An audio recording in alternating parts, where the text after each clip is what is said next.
जय हिंद। मैंने अभी तक आप लोगों को कक्षा 12 के फिजिक्स और केमिस्ट्री से सबसे महत्वपूर्ण जितने भी प्रश्न रहे हैं आप तक रखा जरूर, और उसको वादा कर रहा हूं कि सभी बच्चे देख रहे होंगे और इससे बहुत ज्यादा प्रोत्साहन हो रहा होगा। ये सभी प्रश्न जान लीजिए कि 1 2 3 नहीं, तकरीबन ये 5 6 बार लगातार आई ही है।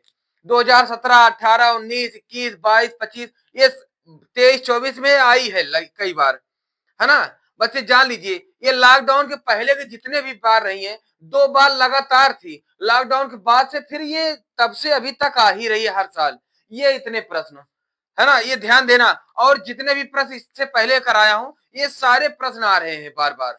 तो ध्यान देना, मेरे वीडियो में जितने भी महत्वपूर्ण प्रश्न हैं जरूर देखना और अपने आप को बनाकर अब की बार 90 प्लस स्कोर करना है। 90 प्लस स्कोर करना है और उम्मीद कर रहा हूं कि मेरे वीडियो को सभी देख रहे होंगे तो 90 प्लस से एक नंबर पीछे रुकेगा नहीं, प्लस ही जाएगा, 95 प्लस जाएगी, है ना। तो चलिए आइए देखते हैं हमारा पहला प्रश्न क्या रहा है आज का। कह रहा है वैद्युत चुंबकीय स्पेक्ट्रम में सबसे अधिक तथा सबसे कम तरंग दैर्ध्य की तरंगों के नाम बताइए। तरंग दैर्ध्य, ये वैद्युत तरंग, ये जो रेडियो तरंगे होती है, मैंने पहले बता दिया ना, रेडियो तरंगों में तरंग दैर्ध्य अधिक होती है ना, और गामा तरंगों में सबसे कम होती है ना। तो हम यही लिख दें, चलिए वही चीज अब लिख दिया हूं। अब सारी चीजें देख लेते हैं कि जैसे वैद्युत चुंबकीय स्पेक्ट्रम में सबसे अधिक तथा सबसे कम तरंग दैर्ध्य की तरंगों के नाम बताइए। मैंने बता दिया ना कि सबसे अधिक तरंग दैर्ध्य की तरंग दैर्ध्य किसमें होती है, तरंगे की रेडियो तरंगों में होती है, तथा सबसे कम किसमें होती है, गामा तरंगों में होती है। गामा तरंगे या गामा रे, है ना, ये बोलते हैं। तो अब अगर तुमको यही क्वेश्चन पूछ लिए कि इनका सही क्रम घटता क्रम या बढ़ता क्रम बताइए, या तरंगों का घटता क्रम या बढ़ता क्रम बताइए, तब तो तुम घटता और बढ़ता बता दोगे ना।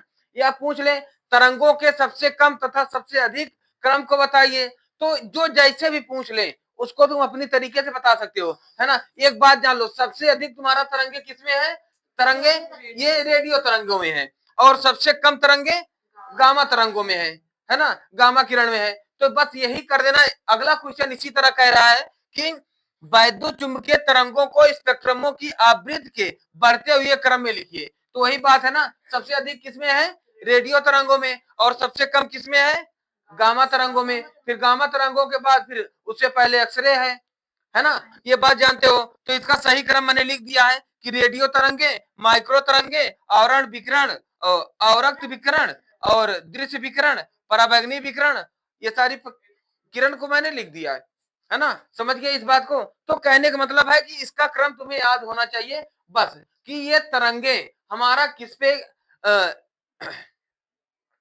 कहां अधिक और कहां कम होती है ना। अच्छा, कभी कभी पूछ लिया जाता है कि किस रंग के लिए अपवर्तनांक अधिक तथा किस रंग के लिए अपवर्तनांक कम होता है। तो मैंने इसको लेंस वाले चैप्टर में खूब अच्छी तरीके से समझा दिया था, और उसके बाद जब तरंग चैप्टर चालू हुआ था तब भी तुम्हें समझा दिया था कि बैगनी रंग के लिए तरंग दैर्ध्य अधिक तथा लाल रंग के लिए तरंग दैर्ध्य कम होता है। ये भी दिमाग पे बैठाए रखना, इसको भूलना मत, कहीं भी किसी भी क्वेश्चन में पूछ सकता है। तो यहीं पर लिख दे रहा हूं, बैगनी रंग का तरंग दैर्ध्य, तरंग दैर्ध्य बैगनी रंग का अधिक और तरंग दैर्ध्य लाल रंग के लिए कम होता है ना।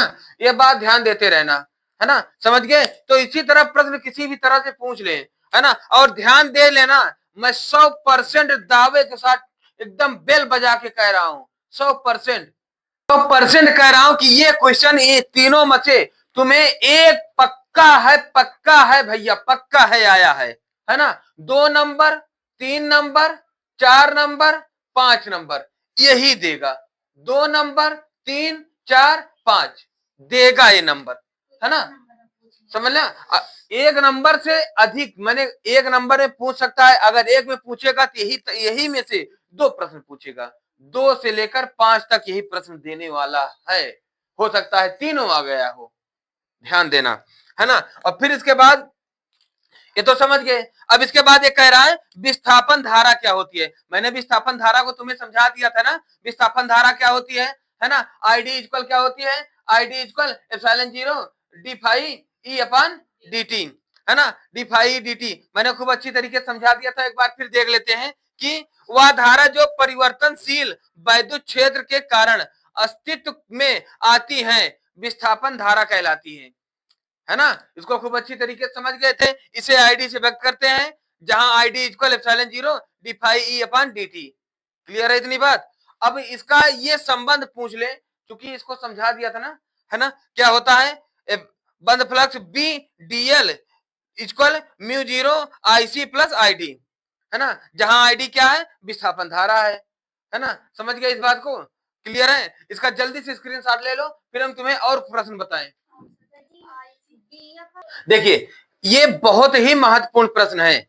ये क्या कह रहा है, 25 मेगाहर्ट्ज की विद्युत चुंबकीय तरंगे एक्स दिशा में, देखिए एक जो तरंगे होती हैं ये वाई एच, ये एक्स एच, ये जेड एक्स, है ना, ये बनती है ना, ये एक्स, ये वाई, ये जेड। तो कह रहा है कि विद्युत चुंबकीय तरंगे एक्स दिशा में संचरित हो रही हैं। केवल विद्युत तरंगे जो संचरित हो रही हैं ये एक्स दिशा की ओर संचरित हो रही हैं, है ना। किसी बिंदु पर वैद्युत क्षेत्र ई, किसी बिंदु पर वैद्युत क्षेत्र ई। अब देखना यहां पर बच्चे एक चीज से कंफ्यूज रहते हैं, है ना। वैद्युत क्षेत्र ई 6.3 जे कै वोल्ट प्रति मीटर है। वैद्युत क्षेत्र की तीव्रता वोल्ट प्रति मीटर ही होगी ना, है ना, बताया था ना वहां। तो यानी तुम्हें दे रहा है ई इक्वल 6.3 वोल्ट प्रति मीटर, ये दे रहा है। इस बिंदु पर चुंबकीय क्षेत्र सदिश बी का मान ज्ञात कीजिए, बी का मान ज्ञात कीजिए। थोड़ा सा याद कर लो, बी इक्वल क्या होता है, ई अपान सी, बी इक्वल ई अपान सी, है ना। इसका डेरिवेशन भी हुआ था, ये बहुत मजा आया था इसको लगाने में। बी इक्वल, नहीं तो यहां से कंप्लीट कर लेना। बी इक्वल होता है ई अपान सी, जहां पर ये तरंगों की चाल सी, ए वैद्युत क्षेत्र की तीव्रता, इनकी तीव्रताएं, है ना। ये फिगर थोड़ा और क्लियर बना दूं, है ना, इनकी तीव्रताएं। अब यहां पर थोड़ा सा बच्चे कंफ्यूज ये हो जाते हैं कि यहां पर ये 25 मेगाहर्ट्ज दिया हुआ है। अब हम इसको कहां लगाएं, इसकी जरूरत तो वही नहीं है, ये तो बता रहा है उतनी ताकत से जा रहा है ना, वो तो अपनी ताकत लगा के जा रहा है। कहीं अगर हर्ज की वजह से कुछ निकालना होता वो तो अलग की बात थी। तो यहाँ पूछ ही रहा है हमारा चुंबकीय क्षेत्र, जो यही सूत्रवय होता है, यही, है ना। तो ई का मान हमें दिया हुआ है, ई का मान 6.3, और चाल हमारा क्या होता है 3 इंटू 10⁸ मीटर प्रति सेकेंड ना। तो यहाँ यूनिट ना लिखो, मीटर प्रति सेकेंड होता है। समझ गए ना। अब इसको तुम जल्दी सॉल्व करो, हम चित्र थोड़ा और क्लियर बना दें। इसको जल्दी सॉल्व करो, बस काटना है। कटान तो तेज है ना, है ना, कटान तो तेज है। काटो, फिर काटो। वो वाली कटान नहीं भैया, काटो इसे, मतलब 2 और 3, 6 दूनी 3। देखिए तो ये फिगर बना दिया, है ना। तो इसको सॉल्व करने के बाद ये लगभग आ जाएगा, कितना आया, 2 पॉइंट समथिंग आया ना, 2.1 2.112 ऐसे समथिंग आएगा, इंटू 10⁻⁸ ना। ऊपर से बात बता दो हमें, हाँ कौन 126 जो पूरा कटेगा नहीं कि कट गया था, पूरा कट गया 2.1, तो रहने दो फिर, जब कट गया तो काट डाले हो पूरा 10⁻⁸। अच्छा इसका वैद्युत क्षेत्र का मात्रा क्या होगा, वैद्युत क्षेत्र चुंबक तसला याद रखना है, इसका मात्रक टेस्ला होगा, भूलना मत भैया। वैद्युत क्षेत्र का समझ गए ना। जल्दी इसका स्क्रीनशॉट ले लो, फिर हम आगे बताएं। चलिए अब अगला प्रश्न देखते हैं। अगला प्रश्न ये क्या कह रहा है कि देखिए, ये कह रहा है दिए गए परिपथ में मान ज्ञात कीजिए। एक परिपथ दिया हुआ है, इस परिपथ में जिसका यल इक्वल 10 एच और 20 ये इसका फैरड जो है, फैरड इसका संधारित्र ये 20 माइक्रो फैरड और इसका प्रतिरोध 500, इसकी वोल्टेज 200 साइन 100 टी है ना। ये इतना दिया हुआ है। अब इसी में से तुम्हें निकालना है पहला धारतीय परिघात। संधारित्र का परिघात मैंने बताया है ना, क्या होता है, यक्स सी इक्वल 1/ओमेगा सी, है ना, ये होती है ना। अब यहां पर तुम्हें ओमेगा दिया नहीं गया है ना, ओमेगा दिया नहीं गया है, तो हम मान लेते हैं कि इसका जो जो कोणीय धारिता जो लपेटने की संख्या होगी ये 100 रेड पर सेकेंड होगी, है ना, 100 रेड पर सेकेंड होगी। तो ये हम ओमेगा का मान हम मान लेते हैं, माना यहाँ पर दिया हुआ है, यहाँ पर सी का मान कितना दिया हुआ है, सी इक्वल 20 माइक्रो फैरड, तो इसको लिख सकते हो 20 इंटू 1 माइक्रो में 10⁻⁻6 फैरड होते हैं ना, इसको लिख सकते हो, है ना, ये हो सकती है। और ओमेगा का मान 100 रख सकते हो, तो बस यही निकाल लो, यक्स सी इक्वल 1 इसका 100 इंटू 20 इंटू 10⁻⁻6, ठीक है ना। अब अगर इसे सॉल्व करना है तो ये 20 हम 200 हो जाएगी ना, ये 200 और 2000 है ना, इंटू 10⁻6 को ऊपर कर दो, प्लस हो जाएगी, इंटू 10⁻6 हो गई। तो अगर 6 से ये 3 जीरो काट दे तो कोई दिक्कत नहीं ना, तो ये हमारा बन गया 1 इंटू 10⁻3 बचा ना अपॉन 2, ठीक है ना। अब ये काट दें तो ये 0.5 आ जाएगी ना, है ना, तो ये आ जाएगी 0.5 इंटू 10⁻3, है ना। अच्छा, कोई ऐसा तो नहीं होगा कि 2 का और नहीं काट दे भैया, नहीं तो पता नहीं। अब ये देखो, ये हम यहाँ करते हैं, अगर 2 को 1 से भाग देंगे तो यहाँ 0 दशमलव बढ़ाओगे, यहाँ 0 बढ़ाओगे तो 5 10, है ना, 0.5 यही लिखा हूं ना, 0.5, और ये तो हमारा बचा ही है, इसको लिख दिया। अब ये जब हम इस पे मल्टीपल करेंगे तो 1 दशमलव खत्म हो जाएगी, है ना, तो ये आ जाएगा 500, है ना, 500 ओम, समझ गया ना, 500 ओम होगा, इसका मान यही आ जाएगा 500, समझ गए। अब इसके बाद दूसरा क्या कह रहा है, प्रेरकीय प्रतिघात।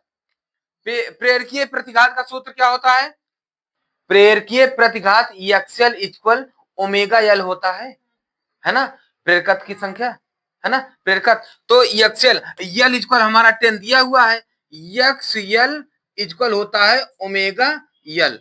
ओमेगा का मान मैंने बता ही दिया, ओमेगा 100 मान लेते हैं, है ना, तो 100 इंटू 10 इक्वल क्या हो जाएगा 1000, है ना, 1000, इसका मात्रक ओम, है ना। एक्सएल इक्वल हमारा कितना आ गया, यानी प्रेरकीय प्रतिघात इक्वल एक्सएल इक्वल 1000 ओम, आ गई ना, क्लियर है इतनी बात, है ना। और इसका मान क्या आया था, एक्सी, हाँ, समझ गए ना। अब परिपथ की परिबाधा देखो, अब परिपथ की परिबाधा, ये थोड़ा सोल्यूशन ज्यादा है, इसको किनारे लगाऊंगा, है ना, इसका ध्यान देना। तो परिपथ की परिबाधा ये हम मिटा दे रहे हैं, क्योंकि परिपथ की परिबाधा मैंने बताया था, यहाँ पर ट्रिपल आई यहाँ डाल दो, इसको लिख लेना, परिपथ की परिबाधा, चूंकि यहाँ अभी मिटाऊंगा, इसको ध्यान से समझना फिर लगा लेना। परिपथ की परिबाधा, परिपथ की प्रतिबाधा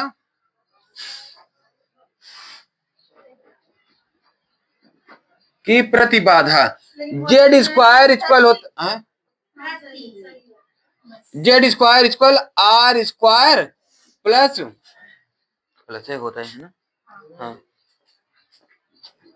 प्लस एक्सएल माइनस एक्सी का होल स्क्वायर, है ना। अब कई कई किताबों में कई कई जगह पर यही स्क्वायर हटाकर यहाँ पर अंडर रूट कर दिए हैं, बात वही है।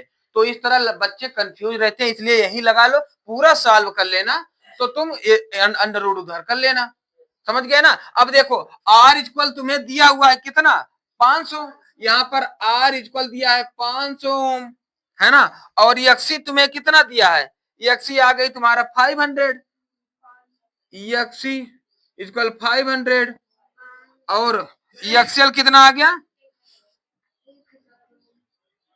है ना। तो बस यही लगा लो भैया, Z square equal R square का मान कितना है ना, आर स्क्वायर 500, 500 का स्क्वायर प्लस एक्सी कितना है, एक्सएल एक्सएल है 1000 माइनस 500 का स्क्वायर, है ना, ये 500 का स्क्वायर प्लस इसको जब सब्ट्रैक्ट करोगे तो ये भी 500 का स्क्वायर, क्लियर है ना।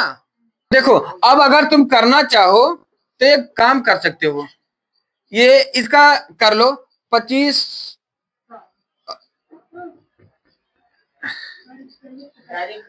ये डायरेक्ट कर लो ज्यादा ठीक रहेगा, ये जेड का स्क्वायर, अब यहाँ जेड स्क्वायर है, ओ सॉरी यहाँ जेड स्क्वायर है ना, ये उधर करोगे अंडर रूट हो जाएगा, है ना, या नहीं कर ही लो जेड स्क्वायर, तभी तुम्हें सरल लगेगी। तो ये 25 का स्क्वायर करोगे तो कितना आ जाएगा, 5 पचम 25 और 4 जीरो, है ना, और ये भी हो जाएगा क्या 25 4 जीरो, है ना, यही होगा ना। देखो भाई देखो, अब ये 2500, ओ सॉरी 500, है ना, ये दोनों जीरो तो पहले आ जाएगी, 5 पचम 25, यही तो लिखा हूं, है ना, तो इसमें कंफ्यूजन ना रहे, है ना। तो ये जब हो जाएगा तो ये हो जाएगा 25 25 50,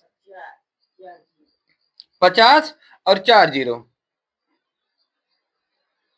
है ना, ये हो जाएगा। अब ये अंडर रूट उधर चला जाएगा, उधर चला गया।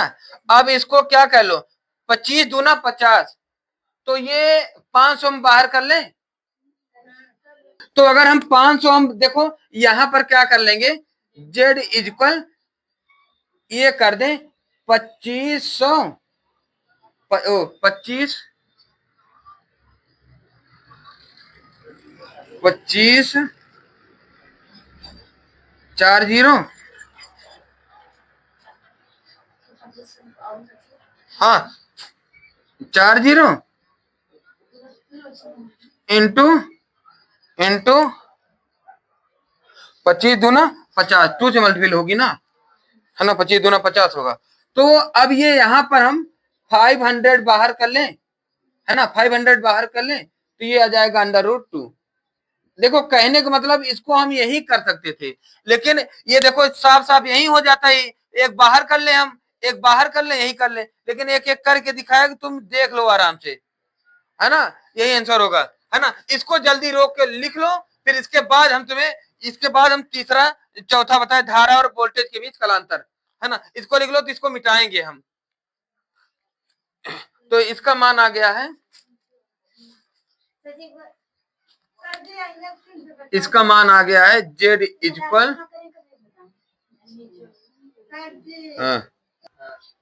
देखिए अब इसमें जो है, अब चौथा कह रहा धारा और वोल्टेज के बीच कलांतर, कलांतर को देखो फाई से व्यक्त करते हैं ना, है ना, तो धारा के बीच में मैंने एक संबंध tan फाई इक्वल बताया था, XL minus XC upon R, बताया था कि नहीं बताया था, है ना। तो ये इसको इसका मान देखो, एक्सएल का मान निकाले हो 1000 माइनस एक्सी निकाले हो 500, कहा ये कहा निकालो, ये निकालो 500 अपान आर का मान दिया हुआ है 500, है ना, तो ये tan फाई इक्वल इसको सब्ट्रैक्ट करोगे 500 अपान 500, 500 से 500 कट गई। अब ये tan 1 बचा और tan 45 का मान 1 होता है ना, तो इसको लिखोगे यहां थोड़ा कर दे रहा हूं, समझ जाना है। tan 5 इक्वल tan 45, tan से tan कट गया,